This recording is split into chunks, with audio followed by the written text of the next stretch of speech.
Radio Pasión US presenta Entre Letras y Otras Pasiones con la escritora mexicana Paula Guzmán, en un programa de literatura donde los cuentos y relatos te van a llevar a un maravilloso viaje por tu imaginación. Solo aquí en Radio Pasión US, seduciendo tus sentidos.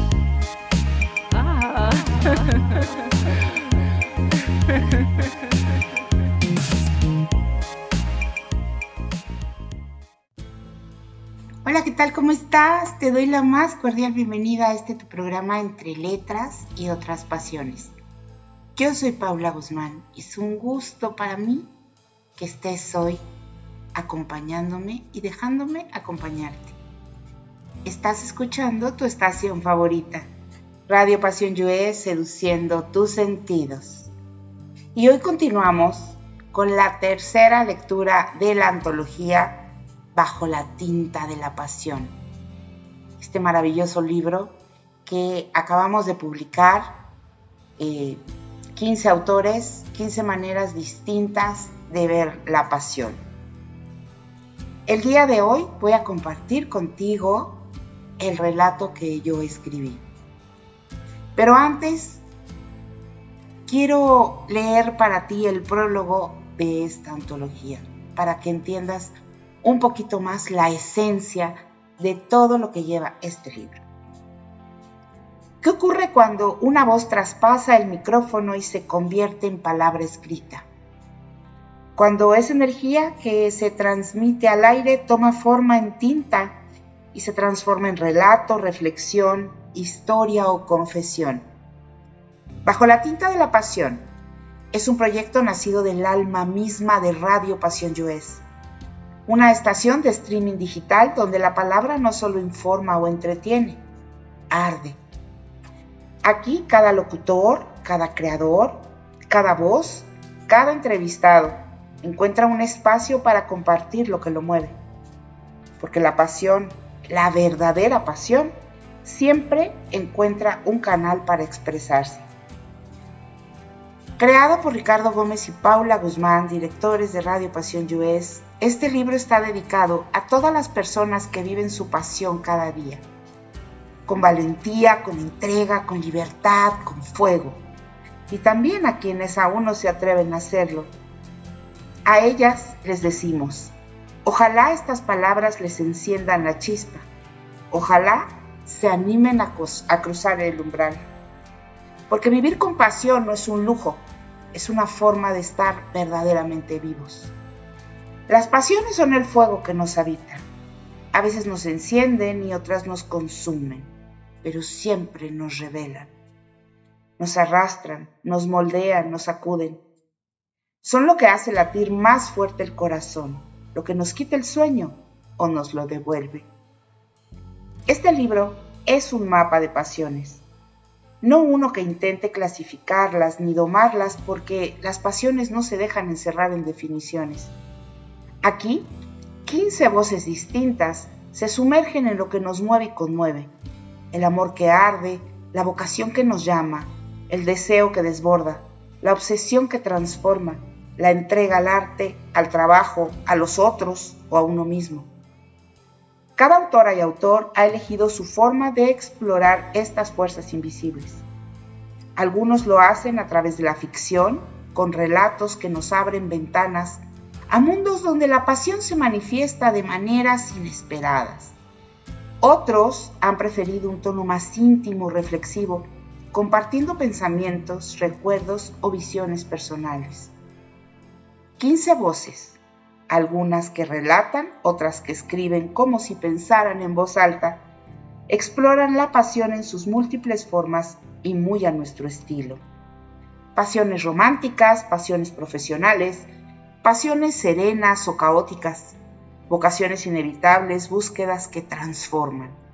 No hay una sola manera de sentir intensamente, y este libro es testimonio de ello, pese a la opinión externa o los desafíos que podamos encontrar en el camino. Algunos textos llegan envueltos en ficción, en historias que inventan vidas para contar verdades. Otros se presentan como cartas íntimas o ensayos honestos, nacidos de la experiencia y la emoción. Todos tienen algo en común. Nacen de esa fuerza que empuja desde dentro, que no se puede silenciar, que pide ser dicha. Lo que une a todos es la verdad que late detrás de ellos, que vivir con pasión es vivir con intensidad, con contradicción, con riesgo, pero también con belleza, porque en ese vértigo reside lo más humano de nuestra existencia. Este libro no busca ofrecer respuestas, es más bien una invitación a sentirlo, a recordar nuestras propias pasiones, a descubrir otras nuevas, a mirarlas sin miedo. A veces nos reconoceremos en estas páginas, otras nos sorprenderemos y con suerte, al cerrar el libro, algo en nosotros seguirá latiendo. En cada página encontrarás un puente entre la voz y la palabra, entre la radio y la escritura, entre quienes comunican con pasión y quienes buscan resonar con ella. Y tú, lector o lectora, radioescucha, que estás a punto de sumergirte bajo la tinta, espero que disfrutes al máximo de la experiencia que hemos creado para ti con mucha ilusión. Paula Guzmán, directora de Radio Pasión US. Y con esto te doy más que la entrada a que te sumerjas en esta antología que está disponible en Amazon para todos los países, tanto en formato digital como en formato papel, tapa blanda y tapa dura. Y ahora voy a compartir contigo, como te decía, el tercer relato de esta antología, y es mi turno, el turno de lo que escribió Paula Guzmán para ti en una historia muy especial que se llama La Pasión de Alejandra. Primera parte.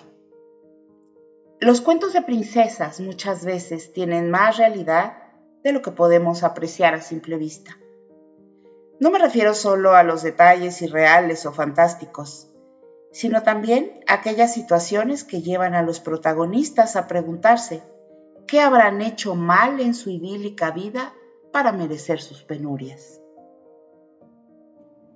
La vida está llena de constantes cambios y giros inesperados, tanto para grandes como para chicos.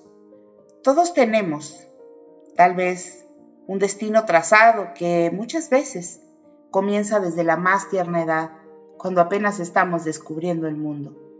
Cuando en la formación no son tan importantes los hábitos o la disciplina, y lo esencial para ese pequeño ser humano es más bien el amor, la aceptación y ser vistos por quienes más le importan en la vida, sus padres. Para nosotros la historia de Alejandra comienza en el año 1966, en una enorme casona del centro de San Salvador. La calurosa tarde de aquel sábado de principios de mayo ahogaba a la delicada adolescente de 14 años, que estaba tapada hasta el cuello, con un sencillo pero elegante vestido negro de manga larga, sombrero de malla, medias y tacones cerrados. El funeral había terminado y con él el ir y venir de conocidos y desconocidos que pasaron a darle el pésame. La abrazaron, la tomaron de las manos y le ofrecieron palabras que ella no escuchó.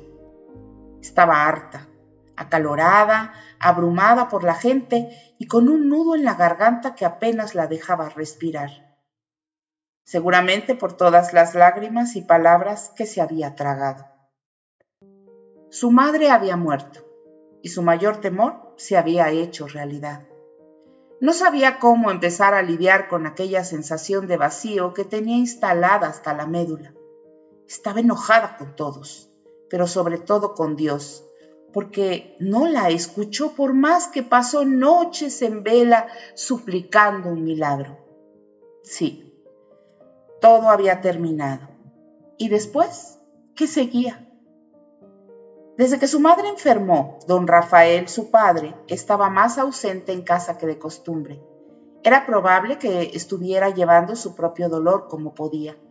Hasta cierto punto ella había intentado comprenderlo, pero verlo dejándose consolar por Eva, la joven sobrina de unos amigos cercanos a la familia, y en pleno funeral, le dio mucho que pensar. Más adelante sabría que su intuición no se había equivocado. Apenas habían pasado 3 semanas. La casa funcionaba en automático, igual que ella y sus 2 hermanos, con quienes apenas cruzó palabra en esos días. La servidumbre se encargó de todo. Don Rafael no se presentó siquiera a dormir. Les dijo que si necesitaban algo lo comunicaran con la nana Lidia o el chofer, ya que él estaba saturado de trabajo en la empresa. Una noche, para sorpresa de todos, el patriarca anunció que llegaría temprano a cenar. Quería ver a sus 3 hijos presentes, pues debía conversar algo importante con ellos.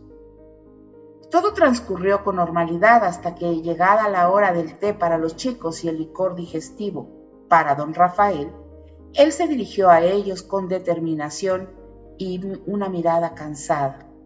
Les habló sin titubear. Primero que nada, para todos han sido días difíciles. Por eso quiero disculparme con los 3 por no saber cómo enfrentar nuestra nueva realidad. Sobre todo dentro de la casa, específicamente con ustedes. Tenemos que volver a encauzar nuestras vidas. Son muy jóvenes aún para estar a la deriva y mis obligaciones en la empresa demandan mucho tiempo. Ahora que mamá no está, cada uno debe continuar de la mejor manera posible, con atención y educación adecuadas. Por eso, he decidido que todos vayan a estudiar al extranjero. Estuve analizando la mejor opción para cada uno y aunque parezca arbitrario, créanme que lo hago con todo mi amor de padre, pensando en su bienestar. Después de celebrar la misa por el mes de fallecimiento de mamá, se irán, uno a uno, al internado que he elegido. Concluyó en un silencio absoluto. Ninguno de sus hijos cuestionó una sola de sus palabras. Don Rafael conversó con ellos en el salón hasta bien entrada la noche. Era algo torpe y poco asertivo al intentar consolar por primera vez a sus hijos, pero lo hizo lo mejor que pudo. Quizá hasta ese día había tenido la fuerza de hablarles sin quebrarse. Era evidente que para él tampoco resultaba fácil manejar su duelo. Rafael nunca fue un mal padre, sino un hombre formado en las costumbres y cultura machistas de su época. Pero de algo sus hijos nunca dudaron. Sus padres se habían amado profundamente. Alejandra embarcó hacia Inglaterra pocos días después de cumplir los 15 años. Carlos, el mayor, voló a Madrid con 17. Marianela abordó el avión hacia Miami con 16. Todos partieron el mismo día, aunque en diferentes horarios y con expectativas distintas. Eso sí, se fueron en absoluta soledad y con una maleta llena de nuevos sueños. Cheltenham Ladies College era una escuela antigua de gran prestigio como internado de exquisita educación para señoritas. Los edificios, altos como castillos, con sus tejas y fachadas de ladrillo, cobijaban a decenas de alumnas. Había jóvenes de diferentes nacionalidades y aunque cosmopolita, el ambiente era muy cuidado. La adaptación a su nueva vida no tardó. Alejandra, en Inglaterra, manejaba bien el inglés porque su madre se lo había enseñado desde pequeña. Hizo amigas de inmediato, guardando su tristeza y soledad en lo más profundo para mostrarse como una jovencita sociable y risueña. Participaba en todas las actividades con el afán de integrarse lo antes posible a la comunidad. Las alumnas llevaban distintos uniformes, impolutos y discretos, según las actividades del día. Clases en aula, enfermería básica, tenis, mecanografía, cuidado del huerto, cocina gourmet o paseos en bicicleta.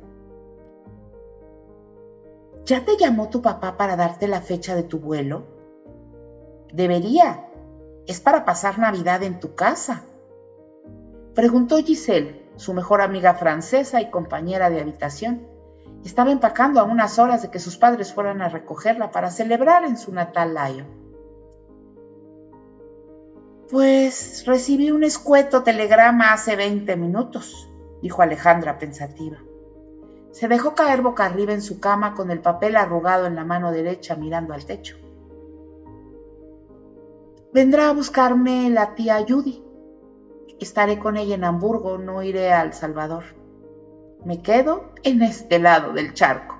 ¡Un gran plan!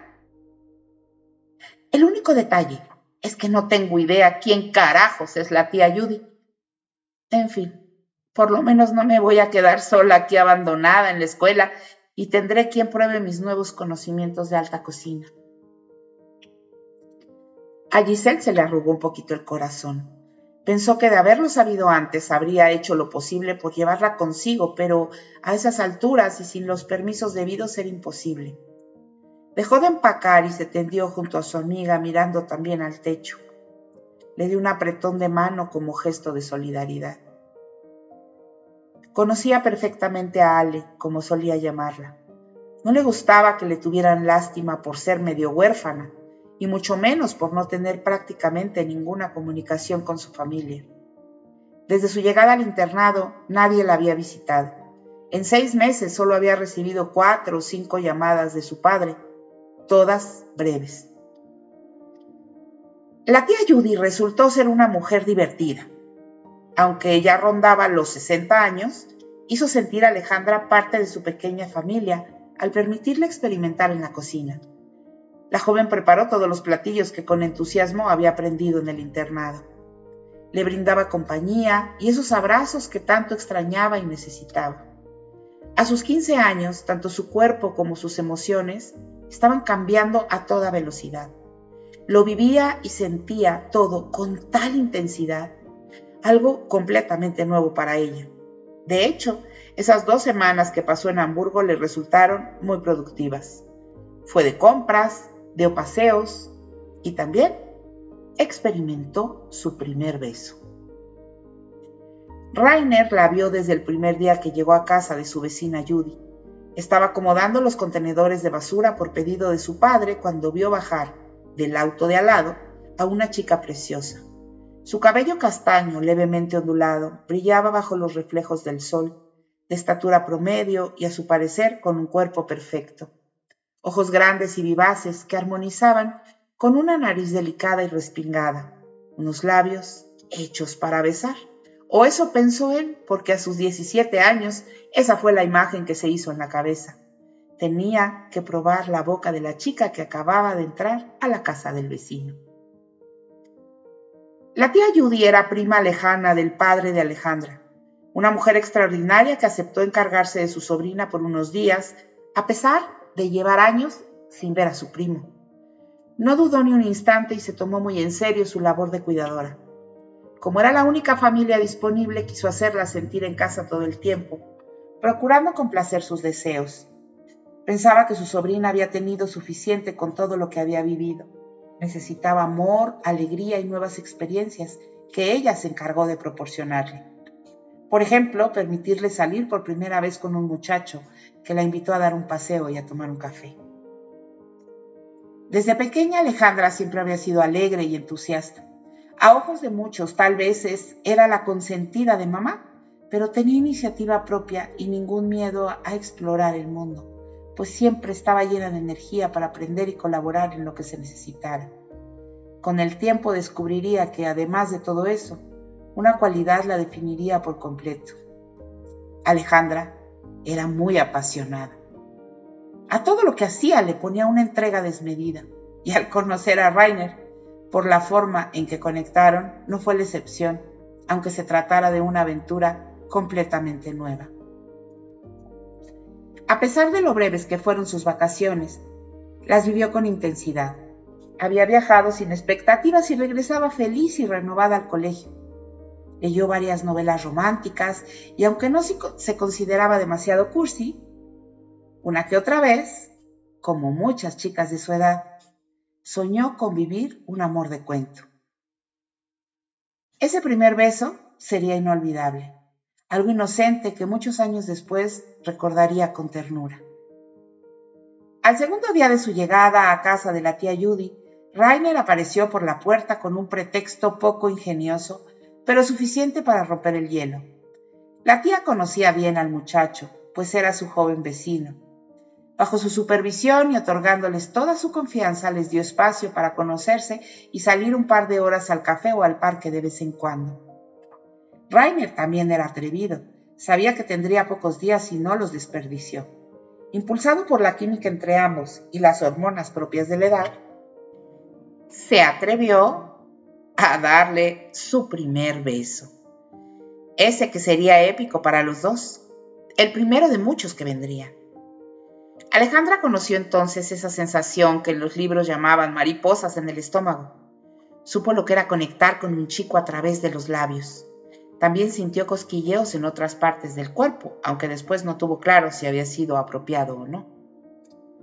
Las vacaciones terminaron y con ellas el respiro que le devolvió la sensación de estar viva gracias a alguien que la miró de forma especial. Pasó otro año sin volver a su país natal. Durante ese periodo, en festividades o días libres, siguió yendo a casa de la tía Judy en Hamburgo, a quien adoptó como una figura casi materna. Por supuesto, Rainer se convirtió en su primer amor. Los nuevos personajes en su vida, junto con sus amigas del internado, se volvieron su mundo. Rainer le escribía largas cartas y con ilusión le enviaba pequeños obsequios. Un dije en forma de corazón, 2 peluches, las novelas rosas que sabía que le gustaban y hasta un delantal típico de la región para sus clases de cocina. Por otro lado, la tía Judy la llamaba con frecuencia, le compraba ropa, maquillaje y esas cosas de moda que veía en otras jovencitas. Por las rápidas llamadas que recibió de su padre, Alejandra sabía poco sobre sus hermanos. Aún así, después de 14 largas horas de vuelo, al llegar al aeropuerto internacional de El Salvador, solo le esperaban el chofer de la familia y la siempre fiel nana Lidia, quien la recibió y le ayudó con las maletas. En aquel tiempo, San Salvador comenzaba a vivir un periodo de gran agitación social y política, marcado por la creciente desigualdad, la represión estatal y la violencia. Los pobres eran cada vez más pobres, mientras que los ricos, como la familia de Alejandra, concentraban poder y dinero a manos llenas. No era seguro para los pocos privilegiados andar por las calles y debían de ser cautelosos. Ese fue el pretexto que don Rafael le dio a Alejandra por no haber ido a recibirla al aeropuerto. Fue la última en llegar al salón aquella tarde tras instalarse en su habitación. Sus hermanos Carlos y Marianela, que habían llegado un día antes, le dieron un abrazo breve pero familiar, aunque al verla su padre se detuvo por más tiempo y derramó un par de lágrimas discretas debido a la emoción. Sin embargo, en aquel espacio faltaba alguien para darle la bienvenida, y cuando la miró, no le sorprendió demasiado su presencia. Era Eva. La noche se prolongó con una conversación en la mesa. Todos tenían experiencias nuevas que compartir. A sus hermanos, por ejemplo, les había ido muy bien en sus respectivos internados y estaban entusiasmados por concretar nuevos planes. Ese primer encuentro familiar fue protagonizado prácticamente por los 3 jóvenes que contaron todas sus aventuras.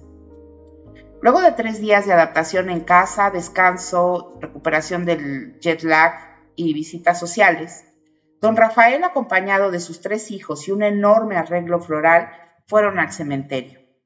En la tumba de su difunta esposa hubo lágrimas, mucha nostalgia y un dolor que todos llevaban en el corazón. Cada uno tuvo su momento para hablar en silencio con su madre y vivió la experiencia de forma muy personal. A la salida del camposanto, justo antes de subir al coche para volver a casa, don Rafael aprovechó el momento, quizá inapropiado, pero necesario, para decirles aquello que ya no podía postergar. A todos nos sigue doliendo, hijos, nos sigue doliendo y mucho. Pero la vida continúa. Estoy muy orgulloso de ustedes. Han enfrentado la situación con entereza y valentía como a su madre le habría gustado. La vida nos sorprende, aunque dediquemos tiempo a planear el futuro, lo único constante es el cambio. Me tranquiliza verlos y saber que siguen adelante. Tienen planes muy prometedores, por eso espero contar yo con su comprensión. Porque yo también necesito continuar con mi vida. Me siento muy solo. A veces parece que las paredes de la casa se me vienen encima con tanto silencio. Aproveché que están aquí por el verano para celebrar mi boda con Eva y así puedan comenzar a conocer a mi nueva compañera de vida. ¿Papá? Mucho bla bla bla para decirnos que te pasaste por el forro el luto de tu esposa, mi madre. Si desde el funeral todos vimos muy cercana a esa tal Eva y apenas la conocías. No quisiera pensar mal, papá. Por favor, dime que no tenías nada con ella cuando mamá estaba enferma, dijo Alejandra, sobrepasada por sus emociones. Don Rafael se mostró visiblemente apenado por la situación. Carlos y Marianela también se sintieron dolidos y se lo expresaron a su manera. Él trató de calmar las aguas, les pidió subir al auto para ir a una discreta cafetería cercana y así dejarles en claro que aunque les comprendía y empatizaba con sus sentimientos, no les estaba pidiendo permiso. Se iba a casar. Era el anuncio de un hecho que ya estaba decidido. La boda se celebró semanas después bajo estrictas medidas de seguridad. Delante de todos, Eva se convirtió en la nueva señora de la casa y no hubo opción a réplica. Al principio, la nueva esposa de su padre se mostró empática y comprensiva con sus hijastros, pero como en los cuentos, no veía la hora de perderlos de vista y que cada uno regresara al internado que le correspondía. La estructura familiar se fracturó y los chicos retomaron sus caminos rumbo a los países donde ahora pasaban casi toda su vida. No miraron atrás y como seres independientes y solitarios, aunque muy jóvenes, buscaron por sí mismos un nuevo lugar al cual pertenecer. Alejandra también volvió a su colegio en Inglaterra con sus amigas, la tía Judy siempre pendiente de ella y un novio casi a distancia. Con el paso del tiempo, su relación con Rainer se fue enfriando. La escasa convivencia apagó el furor del inicio, sobre todo después de que él sugiriera tener intimidad. Alejandra se negó, pero no porque no deseara experimentar nuevas sensaciones. Por la calentura hubo momentos en que estuvo a punto de perder la virginidad. Era muy intensa y apasionada, pero también escuchaba la voz de su intuición. Su corazón le decía en todo momento que todavía no estaba lista.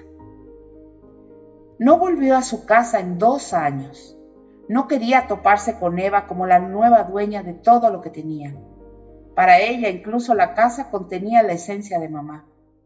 Don Rafael, sin embargo, fue a visitarla junto con su esposa durante un viaje a Inglaterra, pues le había regalado a Eva un tour por Europa y el colegio quedaba de paso. Con sus hermanos apenas intercambiaban llamadas de menos de 5 minutos, solo en sus cumpleaños o en Navidad. Pero cuando llegó el día de su graduación, ya con 18 años cumplidos, supo que debía replantearse su vida. Era hora de regresar a casa, aunque no quisiera. Como su padre le había dicho, la vida está llena de cambios y muchos llegan de forma inesperada. Cuando se preparaba para volver a El Salvador, comenzaron a suscitarse eventos aún más violentos en su país. Todo amenazaba con desembocar en una guerra civil. Su hermano Carlos se había instalado definitivamente en Madrid. Ahora tenía matrícula en la universidad y un apartamento propio que su padre le había conseguido. Su hermana Marianela, por su parte, vivía feliz en los Estados Unidos. Estudiaba para ser educadora, se había enamorado de un norteamericano y vivían, aunque de forma independiente, dentro del campus universitario. La única que regresaría a casa sería ella, porque hasta ese momento no sabía qué quería hacer con su vida. Alejandra, no puedes volver a casa ahora, la situación aquí es muy difícil y tú no sabes estar quieta. Temo por tu seguridad. He estado buscando un par de opciones mientras esto se calma un poco antes de que regreses, le dijo su padre, don Rafael, en una llamada telefónica justo una semana antes de su vuelo. Papá, es horrible no tener a dónde llegar y sentir que mi casa ya no es mi casa. ¿Sabes cómo me siento con esa situación? No sé siquiera si deseo seguir estudiando ahora mismo, porque no tengo idea. ¿En dónde se supone que puedo establecerme en paz y crear vínculos decentes y duraderos? ¿Pretendes que la hija del gran empresario, don Rafael, se vuelva una gitana nómada o una hippie perdida en alguna comuna mientras fuma marihuana?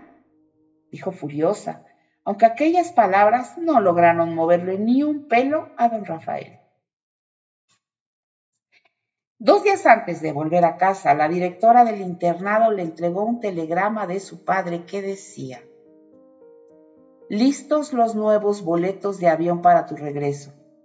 Irás a la Ciudad de México. Doña Aurora, la hermana mayor de tu abuela materna, va a recibirte. Cuando estés instalada, llama a casa. Te envié un giro con dinero para tus gastos. Tómalo como unas vacaciones. Buen viaje. Te quiere tu padre. Segunda parte. Ahora, en esta segunda parte, es la voz de Alejandra. Alejandra, Ciudad de México, 17 de junio de 1970. 11 horas de vuelo, 2 maletas documentadas de 25 kilos, un neceser con mi maquillaje, el bolso de mano y un café con 4 galletas en el estómago. Eso era todo lo que tenía cuando llegué a la Ciudad de México, ya rayando la medianoche. El telegrama de mi padre fue fiel a él, escueto, simple y dejándome con 1000 preguntas en el aire. Salí por la puerta de desembarque internacional, rogando a Dios por una señal que me permitiera identificar a quien se suponía que debía ir a buscarme. Pasaron 20 minutos, luego 40. Mi estómago rugía de hambre y no veía a nadie que pareciera estar esperando a una joven solitaria llegada de Europa. 1 hora y 45 minutos. Ya pensaba abrir las maletas para ver si encontraba un chocolate olvidado entre la ropa. No podía cambiar dinero, pues las casas de cambio estaban cerradas. Me parecía que no aceptarían mis libras esterlinas en el único local de comida mexicana que seguía abierto a esa hora en el aeropuerto. 2 horas con 40 minutos. Me acomodé en el suelo con las maletas muy cerquita de mí, cuando vi llegar una ancianita en silla de ruedas, sosteniendo un cartel del tamaño de una ficha bibliográfica. Le empujaba a un hombre casi tan longevo como ella. Me llamó la atención la escena. Su vestimenta elegante pero desgastada, y su boca pintada de rojo carmín, aplicado con muy poca precisión. Cuando estuvieron más cerca pude leer aquella tarjetita que decía Alejandrita. La tita Aurora, como me pidió que la llamara cuando nos presentamos, era todo un personaje. Vivía en una casa que parece un museo, como ella misma lo describía, aunque para mí se asemejaba más a un bazar de pulgas o mercadillo de antigüedades, en una zona de clase media alta al sur de la Ciudad de México. La tita Aurora era viuda desde hacía mucho tiempo, apenas podía dar más de 3 pasos y la asistían en todo momento sus siempre fieles empleados, Adolfo el chofer y Sarita, su ama de llaves, también ya mayores. La tita Aurora no tenía hijos. Me recibió con mucho cariño a pesar de no conocerme y de apenas recordar a mi abuela, su hermana, pues la demencia senil la aquejaba casi a diario. La casa, aunque muy limpia, olía a naftalina y a medicinas. La iluminación era escasa por las gruesas y pomposas cortinas con galerías en todas las ventanas, pero lo peor era el silencio. Era lo más profundo que yo había escuchado, ni en un convento seguro había ese silencio. Hablé con mi padre al día siguiente. Volvió a decir lo mismo sobre la situación del Salvador y su negativa de permitirme regresar a casa seguía firme. De verdad traté de adaptarme, pero es que la tita Aurora me lo ponía difícil. No me dejaba salir ni al parque cercano. Me citaba a tomar el té 2 veces al día en el salón para preguntarme sobre los libros que me dejaba como tarea y me mandaba a dormir a las 7 de la tarde. Repetía que una señorita decente no debía andarse contoneando sola por las calles, Tenía que guardar recato y discreción en casa, leyendo, bordando, pintando, cocinando. Y solo justo por cocinar aguanté aquel cautiverio un mes entero, preparando todas las comidas del día para no volverme loca. Papá, esto que estoy viviendo no son unas vacaciones. El otro día la tita me sacó un susto de muerte cuando me presentó a su esposo. Dijo que estaba sentado en la silla de Hitler que le heredaron, y en la cual todos tienen prohibido sentarse, por cierto.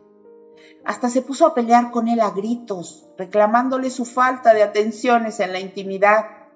Dijo que toda mujer tiene sus necesidades. ¿Y sabes quién estaba sentado en la silla, papá?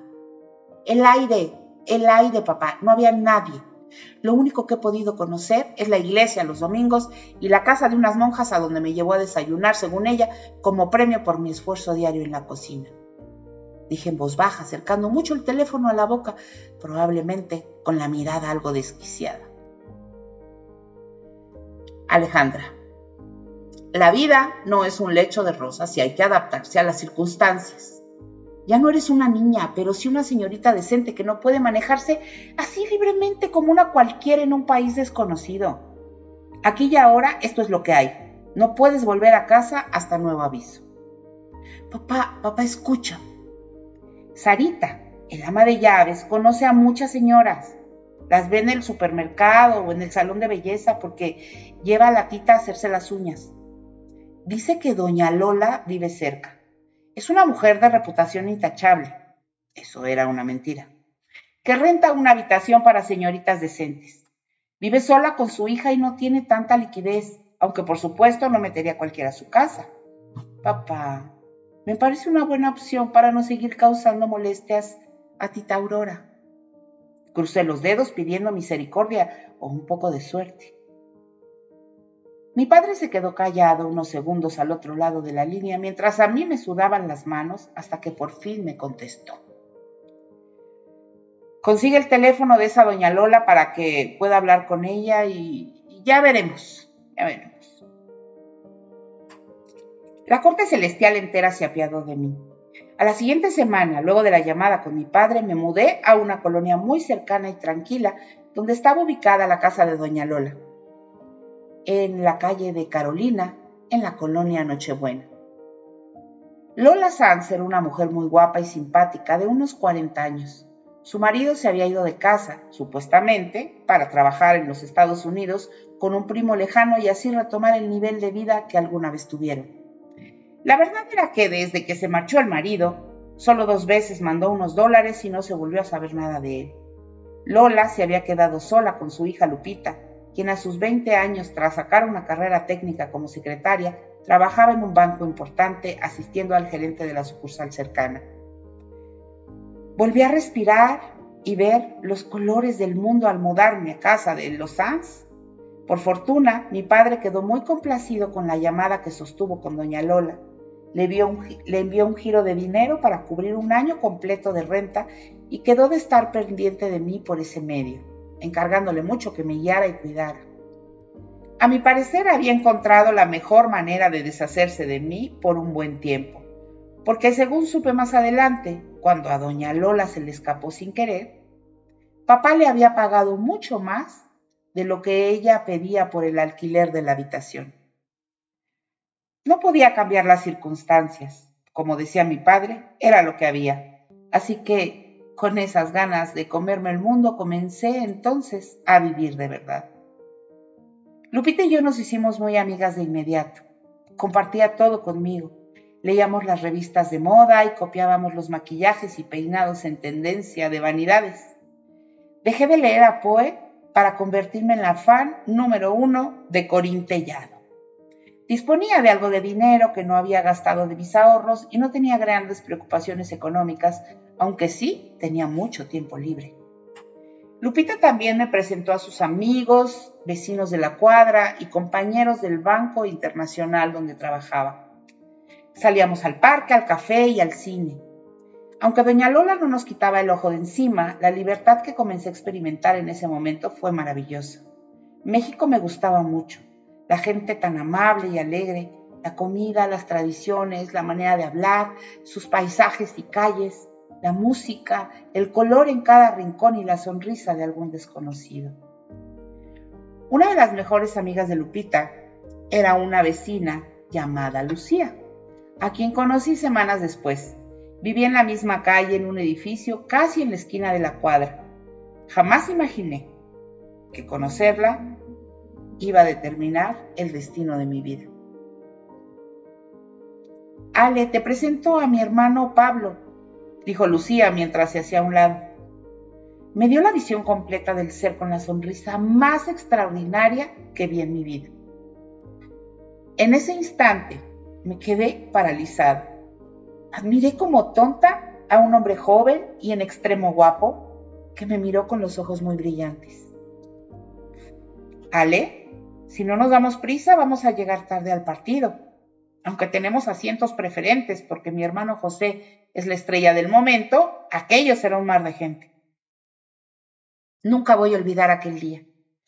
En las novelas había leído que a eso le llamaban amor a primera vista, pero nunca imaginé, ni en mis más locas fantasías, que fuera algo tan intenso, tan carnal y a la vez tan profundo dentro del corazón. Sí, ya sé que esto puede sonar exagerado, pero créeme, no lo fue.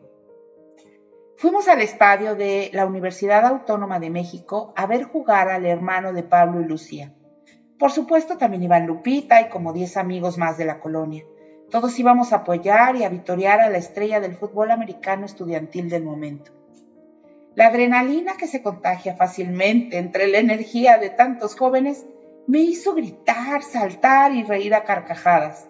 Incluso derramé una lágrima de emoción cuando José acertó el gol de campo que le dio la victoria a su equipo. Todo era nuevo para mí, una experiencia que me llevó a un límite estimulante. Pablo permaneció a mi lado en cada momento. Desde que salimos de casa de doña Lola, me tomó de la mano, me cuidó y estuvo atento de mí minuto a minuto. Incluso me abrazó y elevó al vuelo en sus brazos cuando terminó el evento deportivo. Lo selló con un beso casto en los labios y ese me supo a todo lo bonito que había en la vida. No dejamos de vernos desde ese día. Pablo era adictivo para mí. Despertó en mis entrañas una pasión y unas ganas de vivir con él todo lo que sabía que aún no conocía. Él estaba terminando una carrera de contaduría pública y también trabajaba como pasante en el mismo banco donde laboraba Lupita. No tardé ni un día en ir a pedir trabajo ahí mismo.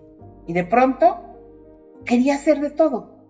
Y no solo para tener cerca a Pablo, sino también para desarrollarme profesionalmente. Quería ser exitosa y brillar porque a su lado sentía que tenía la motivación desbordada. Estar con Pablo era querer ser mi mejor versión. Afortunadamente, mis estudios en el extranjero sirvieron de mucho. Además de la impecable educación que me dio mi mamá, mi dominio del inglés, las clases de mecanografía, mi caligrafía elegante y mi presencia, modestia aparte, resultaban bastante llamativos. Era guapa y no me avergonzaba reconocerlo porque tampoco era arrogancia. Era un hecho que eso me facilitaría las cosas, sobre todo en un empleo de atención a clientes. Mi visión del mundo se reabrió. Por fin, después de años, volví a sentirme plena y muy feliz. Tenía planes por delante y ganas de exprimir cada minuto al máximo. Un día después de conocernos, Pablo me pidió que fuera su novia. Así de rápido. Pidió permiso a doña Lola para visitarme y salir a pasear. Me presentó al resto de su familia, que me acogieron como a una hija más en su casa.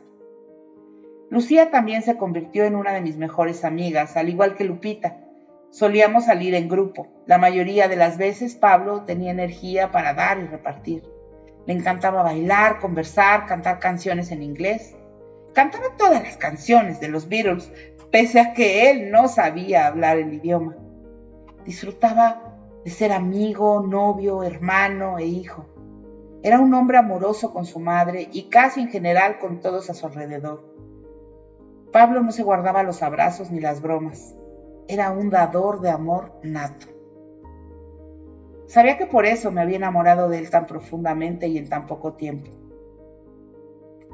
Una vez a la semana visitaba a la tita Aurora para tomar el té. Ella también se volvió loca de amor por Pablo, que llegaba a su casa a abrazarla y darle 5 o 6 besos en cada mejilla. Las llamadas con mi padre se espaciaban cada vez más. Le contaba lo justo y necesario. No hacía demasiada bulla para no despertar su curiosidad, porque estaba feliz en ese momento y por primera vez lo único que no quería era volver a casa. ¿Por qué? La respuesta era simple.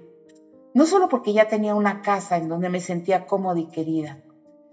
Tenía un hogar al que pertenecía sin tener que luchar por ganarme nada. Me amaban solo por mí, por lo que yo era, y no me refería solo a doña Lola. Principalmente me refería a la casa de Pablo. Don Marcelo y doña Lucía, los padres de Pablo, me recibieron con amabilidad al conocerme.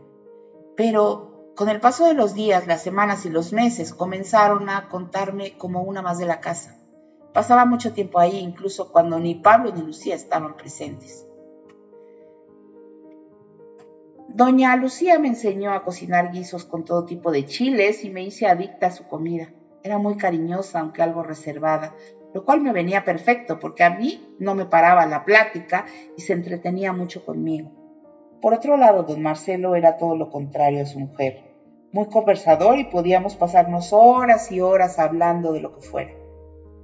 Pese a que seguía viviendo en casa de doña Lola, pasaba más tiempo en casa de Pablo.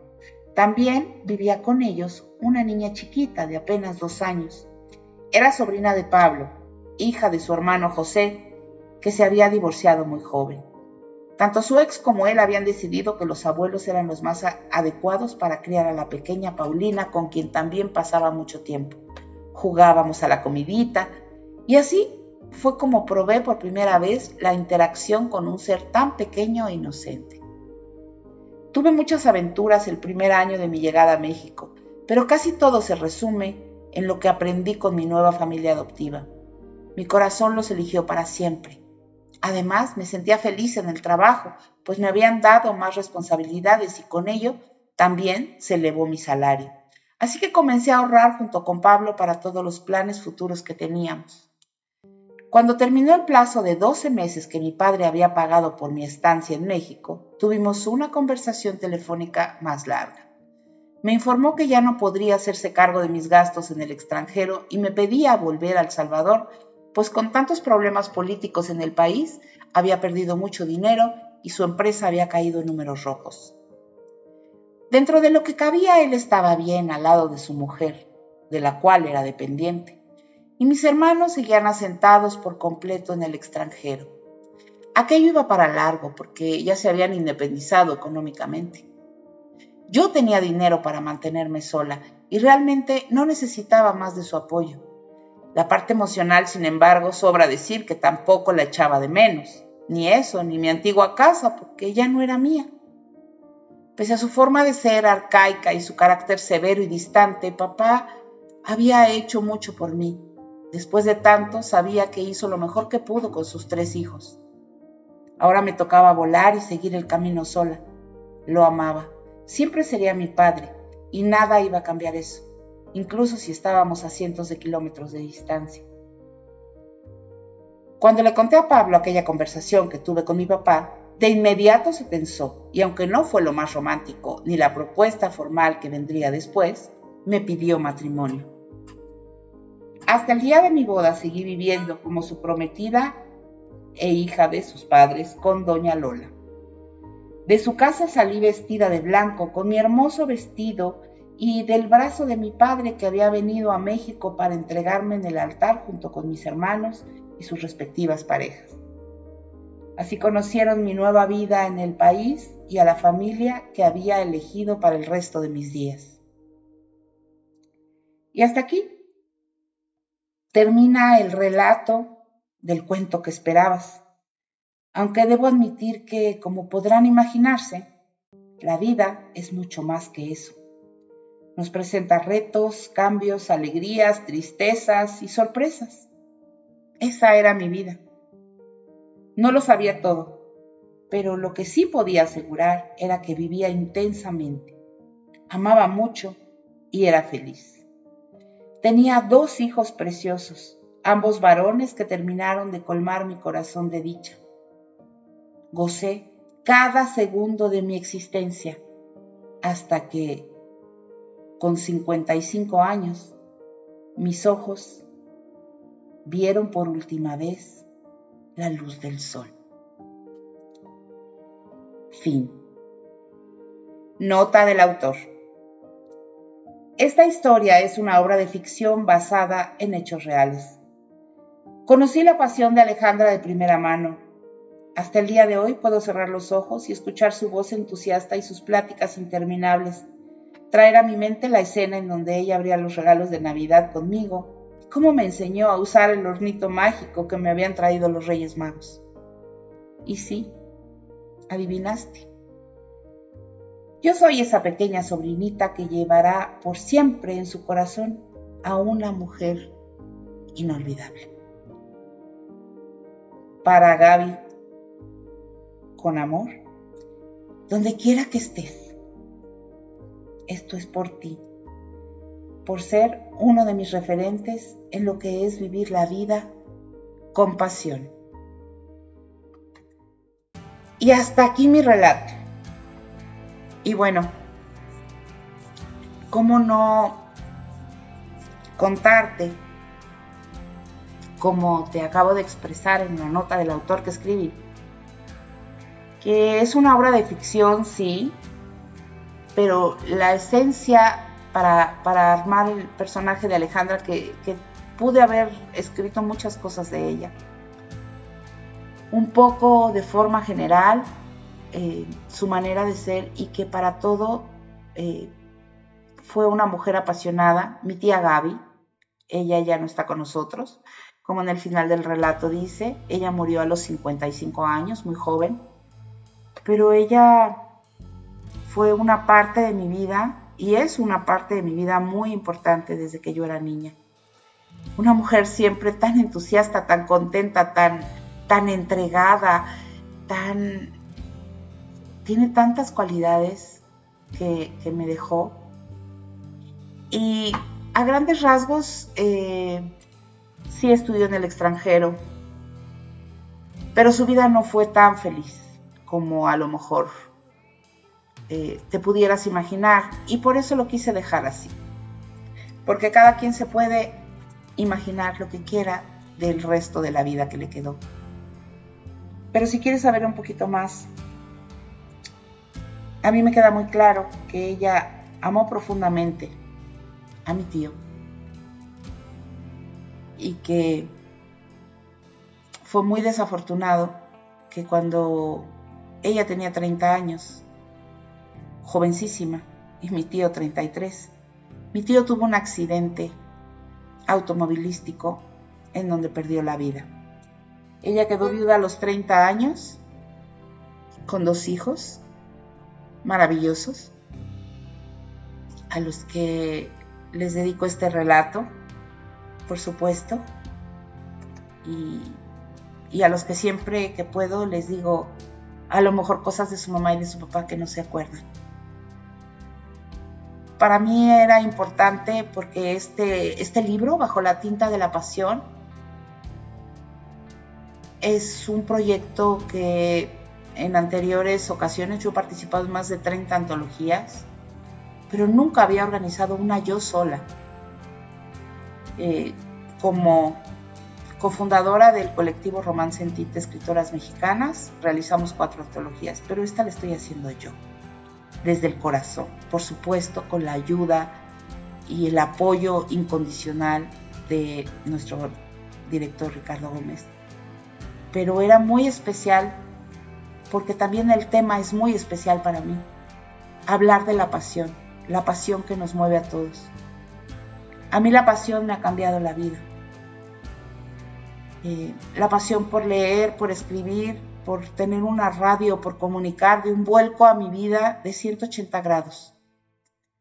Porque hay una Paula antes y una Paula después, que se puede ver por fuera y por dentro. Con la gente que se fue y con la gente que se quedó.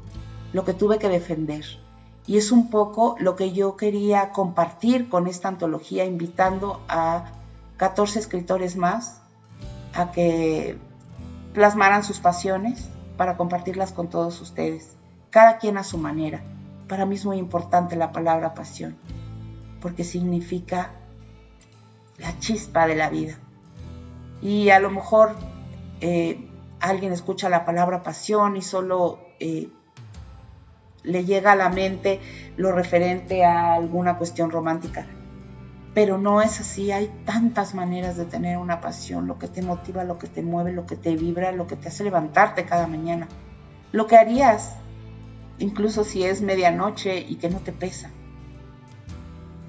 Y pensando en algo que tuviera importancia y relevancia para esta antología, pues me vino a la mente desde el principio una persona que siempre vivió con pasión. Es Alejandra, como la llamé yo en este relato, que en realidad era mi tía Gaby. Que te puedo decir que era la única. Yo estaba, cuando llegué a vivir a casa de mis abuelos, pues eran puros adultos, yo era la única niña.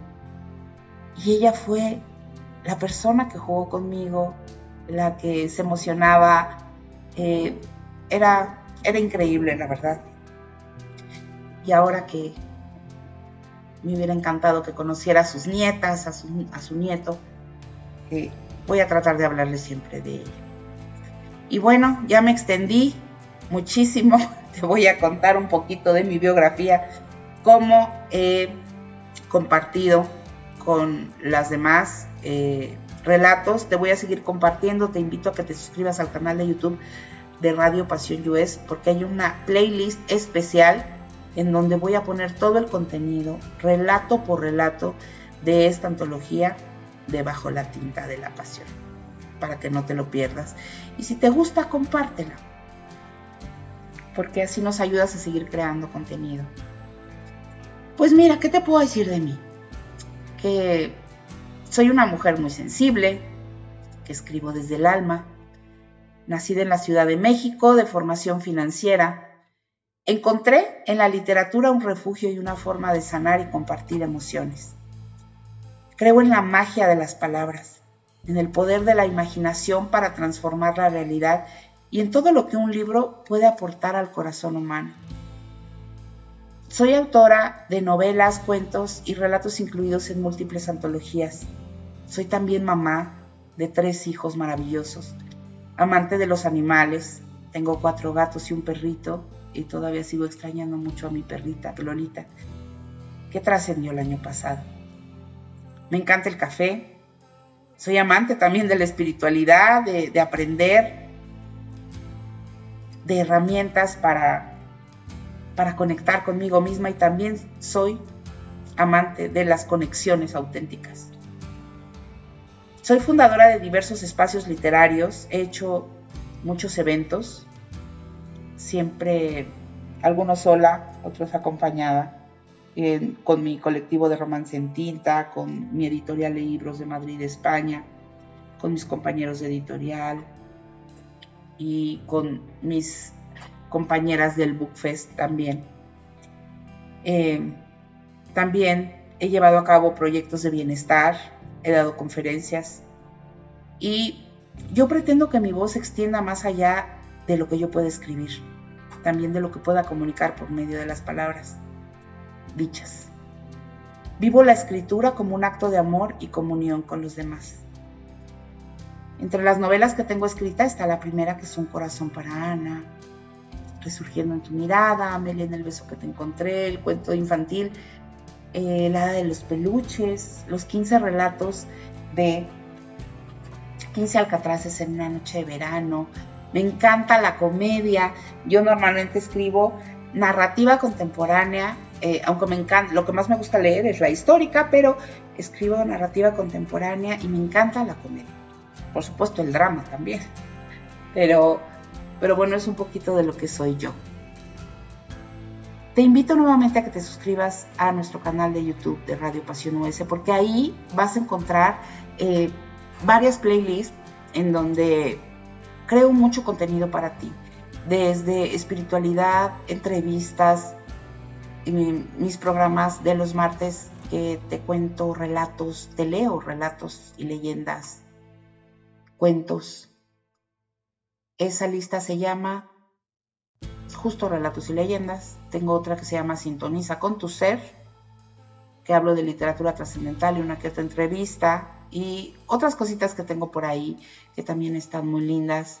He hecho algunas meditaciones guiadas que también te invito si un día te quieres relajar. Entonces, bueno, ahí es gratis suscribirte y sería increíble que si algo de nuestro contenido te gusta, lo compartas. En mis redes sociales estoy como Paula Guzmán Autor. En Amazon también me puedes encontrar. Todos mis libros están en Amazon como Paula Guzmán. Y por supuesto en las redes de Radio Pasión. Me puedo seguir aquí conversando contigo, pero mejor nos escuchamos en la próxima. Y no dejes de visitar la playlist de Bajo la Tinta de la Pasión, con el espacio que le estamos dando a cada uno de los autores aquí en Radio Pasión US. Yo te mando un beso enorme y te agradezco profundamente el favor de tu sintonía y sobre todo de tu compañía.